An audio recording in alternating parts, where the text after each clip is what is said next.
Assalamualaikum dan salam sejahtera. Saya Muhammad Farhanuddin bin Mansab, nombor matrik 2230727. Bersama saya Muhammad Imran bin Muhammad Sedi dari kumpulan JK akan menerangkan berkaitan konsep pewarnaan, sama ada ia boleh dianggap sebagai bentuk rasism ataupun fenomena sosial yang berasingan. Saya akan menerangkan secara ringkas mengenai 3 perkara utama, iaitu konsep pewarnaan, rasism dan teori konstruktif. Ketiga-tiga konsep ini penting dalam memahami bagaimana masyarakat menilai identiti manusia, khususnya berkaitan warna kulit. Perbincangan ini juga penting kerana diskriminasi berdasarkan warna kulit masih berlaku dalam pelbagai masyarakat di dunia. Pewarnaan merujuk kepada diskriminasi atau layanan berbeza terhadap seseorang berdasarkan tona warna kulit, walaupun individu tersebut berasal daripada kumpulan etnik yang sama. Dalam kebanyakan masyarakat, individu yang memiliki kulit lebih cerah sering dianggap lebih menarik, lebih menilai atau lebih mudah diterima. Fenomena ini boleh dilihat dalam pelbagai aspek kehidupan seperti peluang pekerjaan, persepsi kecantikan dan penerimaan sosial. Konsep pewarnaan mula mendapat perhatian di dalam kupasan oleh Alice Walker dalam karya In Search of Our Mother's Gardens yang menunjukkan rupa paras dijadikan ukuran nilai diri. Ia menjelaskan bagaimana diskriminasi warna kulit boleh berlaku dalam kalangan komuniti yang sama akibat kesan sejarah atau struktur sosial yang lama.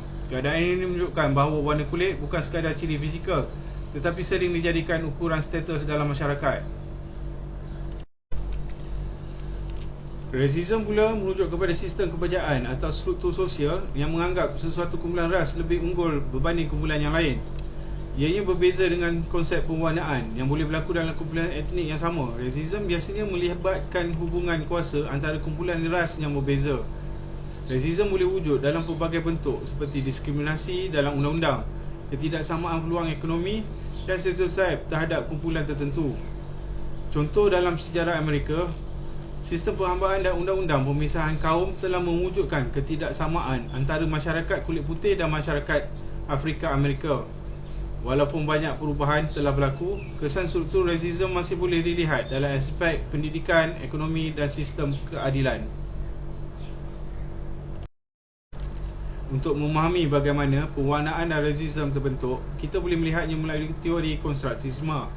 Di dalam teori ini menyatakan bahawa identiti sosial dan makna dalam masyarakat sebenarnya dibina melalui proses sosial, bukannya sesuatu yang wujud secara semula jadi. Menurut perspektif ini, warna kulit pada asalnya hanyalah ciri biologi, tetapi masyarakat memberikan makna tertentu kepada perbezaan tersebut.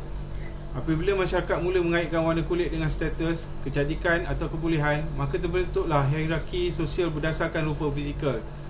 Ahli sosiologi seperti Frederick Barthes menjelaskan bahawa masyarakat sering membina sempadan sosial untuk membezakan antara kumpulan kita dan mereka.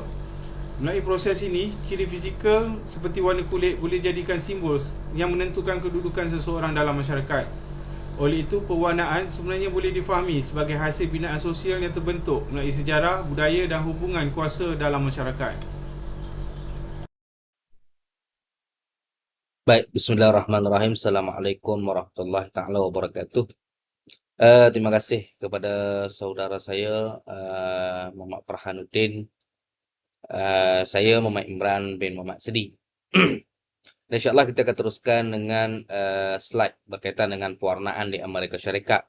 Yang mana di Amerika Syarikat ni pewarnaan adalah sebahagian daripada rasisme struktur, iaitu diskriminasi di bawah struktur masyarakat seperti undang-undang, polisi dan peraturan yang telah wujud sejak sekian lama. Baik, bagi kita lihat yang pertama ni adalah ujian paper bag, yang mana ujian ini adalah ujian yang tidak rasmi lah, yang pernah diamalkan oleh komuniti Afrika Amerika, yang mana kertas bag berwarna coklat digunakan untuk membandingkan warna kulit, dan siapa yang kulitnya lebih gelap daripada kertas bag itu akan dipinggirkan lah. Dan ujian ini mencerminkan diskriminasi berdasarkan warna kulit, di mana individu berkulit gelap seringkali terpinggir dalam banyak situasi lah, termasuk dalam pergaulan, pekerjaan, bahkan dalam komuniti mereka sendiri. Seterusnya yang kedua adalah diskriminasi pendidikan, yang mana dalam sistem pendidikan di Amerika Syarikat, pelajar yang berkulit cerah sering menerima lebih banyak peluang dan perhatian daripada guru-guru, yang mana ini dapat dibuktikan di mana pelajar Afrika Amerika dan Latino yang berkulit gelap berdepan dengan diskriminasi lebih tinggi lah berbanding daripada mereka yang bertona cerah. Pelajar perempuan yang bertona gelap lebih kerap diejek berbanding pelajar lelaki yang bertona gelap. Ini menunjukkan bahawa pewarnaan juga menunjukkan mempunyai dimensi jantina, yang mana wanita berkulit gelap menanggung beban yang lebih beban ejekan yang lebih berbanding lelaki yang bertona gelap. Dan pelajar lelaki Afrika, Amerika dan Latino juga lebih kerap dikeluarkan dari kelas, digantung dan juga dibuat sekolah lah. Dan kesan daripada diskriminasi pendidikan ini, lebih ramai pelajar yang bertona gelap tidak menghabiskan pengajian mereka berbanding rakan mereka yang bertona cerah. Sosial, iaitu faktor halo effect. Yang mana terdapat satu fenomena yang dipanggil halo effect, yakni kesan luaran yang memberi penilaian positif kepada individu yang berkulit cerah lah. Yang mana individu yang berkulit cerah bukan sahaja dianggap cantik, tapi turut dianggap bijak dan juga baik. Pelajar-pelajar yang bertona cerah lebih digemari oleh guru-guru dan rakan-rakan, dan dipilih sebagai teman prom ataupun homecoming queen. Dan ini adalah standard kecantikan yang bersifat rasis, di mana kulit cerah menjadi kayu ukur kecantikan dan juga kebaikan. Sosial faktor sokongan ibu bapa juga adalah merupakan faktor yang berlaku pewarnaan yang berlaku di Amerika Syarikat lah, yang mana kebanyakan guru di Amerika Syarikat adalah berkulit putih, yang mana pelajar-pelajar yang mempunyai ibu bapa yang berkulit putih, walaupun mereka hanyalah ibu bapa angkat, maka ia akan lebih mudah berkomunikasi dengan guru dan mendapat sokongan. Ini memberi satu kelebihan yang tersembunyi lah kepada pelajar-pelajar yang bertona cerah berbanding pelajar yang bertona gelap dan mereka memiliki ibu bapa yang berkulit gelap. So, yang ketiga adalah kesan sosial, yakni mereka yang berkulit cerah memberikan kelebihan yang jelas dalam masyarakat, memberikan mereka kelebihan jelas dalam masyarakat. Ia menciptakan hierarki sosial yang memberikan kesan terhadap peluang pekerja dan pengakuan sosial. Yakni individu yang berkulit gelap suka mendapatkan pekerjaan yang bergaji tinggi, suka mendapat kenaikan pangkat dan sering menerima hukuman yang lebih berat dalam sistem perundangan. Kesimpulan, di Amerika Syarikat, pewarna adalah sebagai sebahagian daripada rasisme struktur kerana ia berakar daripada sejarah perhambaan dan undang-undang Jim Crow dan sistem yang menindas kaum kulit hitam. Baik.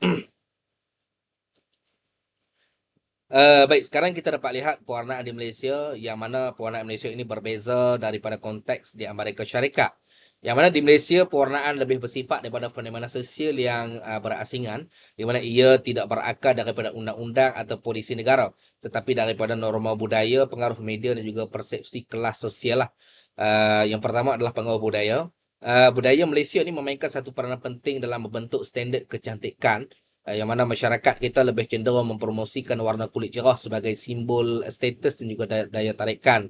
Dan kalau kita lihat mengapa kulit cerah dianggap satu simbol status dan juga daya tarikan, yang mana kulit cerah ni adalah simbol kecantikan sejak daripada zaman berzaman dan bukanlah perkara yang baru dalam sejarah hidup manusia, yang mengatakan bahawa kulit cerah ni adalah cantik dan lebih mempunyai daya tarikannya tersendiri. Dan kulit cerah ini juga dikaitkan dengan kekayaan, yang mana individu yang berkulit gelap ini sering dikaitkan dengan pekerjaan yang di bawah panas cahaya matahari lah. Dan secara historinya dapat kita fahami bahawa golongan bangsawan dan kaya, mereka tidak bekerja di sawah dan juga di ladang lah. Jadi justru kulit mereka lebih kekal cerah, dan kerana itulah juga golongan kulit cerah yang dikaitkan dengan golongan yang kaya dan juga bangsawan.